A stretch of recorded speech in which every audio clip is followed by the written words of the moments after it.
How's it going, everyone? It's Sam. I just saw something really interesting. We have George Camel from Dave Ramsey. He's one of the personalities that goes on Dave Ramsey's show and is a host, and he has his own channel now too. Very popular guy. Lives by the Dave Ramsey principles. He just talked about what the riskiest thing he'd do in a lot of people's minds. What is the riskiest thing he would invest in? And he'd invest in Bitcoin and crypto. I want to actually play this for you. It's actually quite interesting, and it shows how even some of the most conservative, most skeptical investors out there are now turning more into Bitcoin specifically. Obviously, there are a lot of Ponzi's, there are a lot of high-risk plays, there's a lot of gambling, and he does point that fact out, and the fact that some people, are kind of difficult to interact with within the crypto world. But let me play this for you, and then we'll talk about it a little bit afterwards. If you don't mind, hit subscribe, turn on the bell notification underneath the video in case you want to check out the link to Margex. It's underneath the video. You can trade Bitcoin there. You can trade cryptocurrency, and they're doing a big Caspa airdrop there right now. So check that out underneath, but let's play. For the long term, I don't invest without a 5+ year horizon. What about Bitcoin?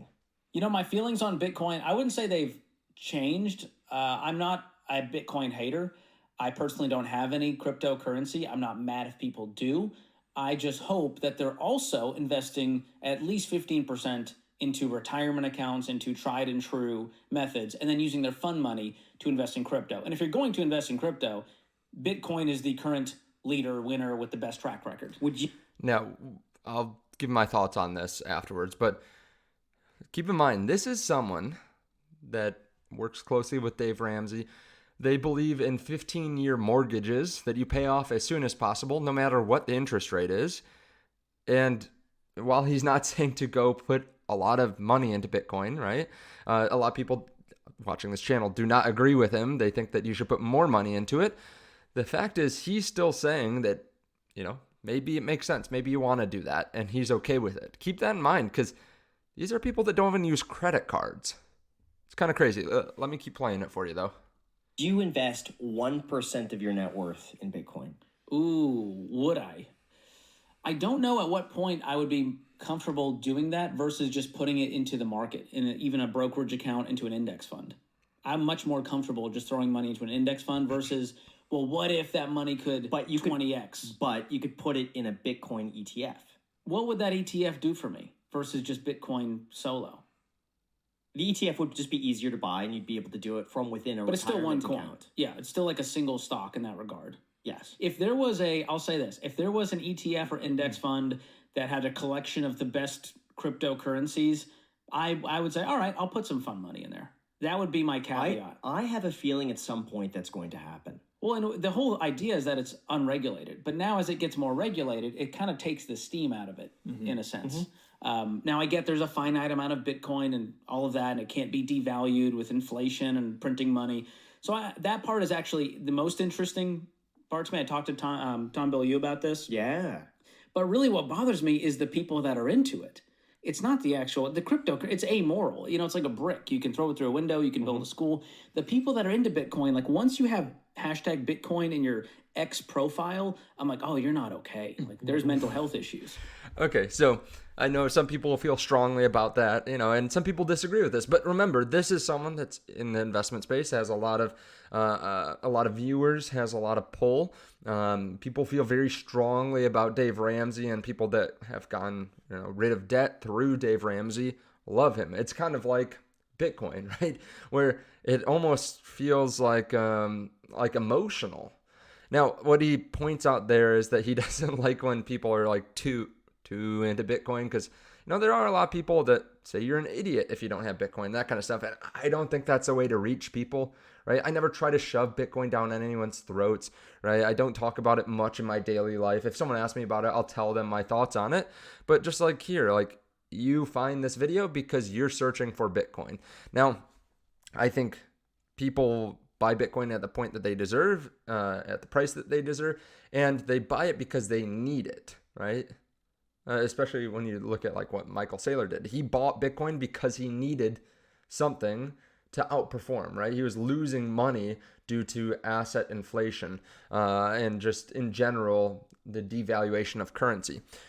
So this is interesting. I just wanted to point this out because this is just from a few hours ago. I'm sure a lot of people haven't seen it.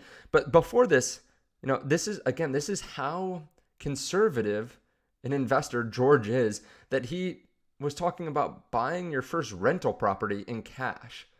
Like not saving up for 20, 30, 40% down payment, nothing like that, but paying for it in cash.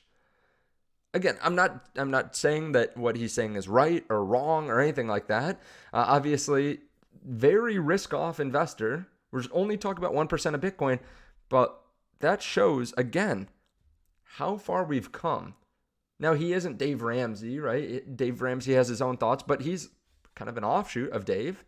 And even he is saying, 1%, yeah, that's okay. Or if you're already investing 15% into mutual funds and 401ks, retirement funds, yeah, you could throw in some Bitcoin or something like that. He says he even finds, parts of Bitcoin attractive, like the fact that it can't be devalued or that it can't be printed like the US dollar. And then, they go on to talk about what Bitcoin could be used for in the future. Graham says that he thinks that eventually we'll get to a place where you can just buy a house for Bitcoin, right? Like, okay, I'll pay 5 Bitcoin. And that's how easy it is. You just send over the Bitcoin. So I found this kind of fascinating. Again, just like a small step, but this is the kind of thing that has to happen for more and more people to feel comfortable buying Bitcoin. I mean, imagine, when George takes over Ramsey, or, Dave Ramsey's daughter takes over Ramsey Solutions, whatever it is, whenever it is, they start saying, oh yeah, a little bit of Bitcoin makes sense in a portfolio. And then, the million Ramseyers or financial advisors that are preaching, cutting up your credit cards, 15-year mortgages, put it into mutual funds, maybe some Bitcoin. They start talking about Bitcoin to their millions and millions of clients, or hundreds of thousands of clients. Like, that is the step in the right direction. We need, for Bitcoin to hit really high values, it would be really nice if we started to have this included in target date funds. I think that's going to be a huge turning point, is when you automatically start buying Bitcoin and you don't even know it, right? That's going to be awesome. So just a step in the right direction. This is cool. I just noticed it, and I thought it was something worth pointing out, because even the most conservative now are starting to turn a little bit towards Bitcoin. At least not shying away, calling you stupid for buying it. Of course, there's stupid ways to do it. There's more risky ways of doing it, right? And depending on what you're investing in the crypto space, it can be very risky. Obviously, you can lose all your capital, and that's something, even with Bitcoin, I realize I'm only putting in money that I don't need. Really, any investment. You can't put money into an investment that you need within the next really couple of years, I think.